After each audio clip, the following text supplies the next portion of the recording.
రైతులు మరోసారి ఢిల్లీ బాట పట్టారు. దేశ రాజధాని ముట్టడికి పంజాబ్, హర్యానా రైతులు సిద్ధమయ్యారు.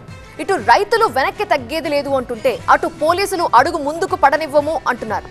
దీంతో సరిహద్దుల్లో మళ్లీ హైటెన్షన్ నెలకొంది. పంజాబ్, హర్యానా సరిహద్దుల్లో మరోసారి ఉద్రిక్త వాతావరణం నెలకొంది. రెండు రాష్ట్రాల రైతులు మళ్లీ ఢిల్లీ వైపు కదిలారు. ఖనౌరి, దాతా సింగ్వాలా ప్రాంతం నుంచి రైతులు కిసాన్ బచావో పేరుతో పాదయాత్రకు శ్రీకారం చుట్టారు. అమెరికా, భారత్ వాణిజ్య ఒప్పందాన్ని వ్యతిరేకిస్తూ తమ డిమాండ్ల సాధన కోసం దేశ రాజధాని ఢిల్లీ వైపు అడుగులు వేస్తున్నారు. వివిధ రైతు సంఘాల పిలుపుతో పెద్ద సంఖ్యలో రైతులు పాదయాత్రలో పాల్గొంటున్నారు. రైతులు ప్రారంభించిన ఈ పాదయాత్ర దాదాపు 228 కిలోమీటర్లు సాగనుంది. ఖనౌరి, దాతా సింగ్వాలా నుంచి బయలుదేరిన రైతులు ఆగస్టు 29వ తేదీన ఢిల్లీలోని జంతర్ మంతర్ కు చేరేలా కార్యాచరణ రూపొందించుకున్నారు.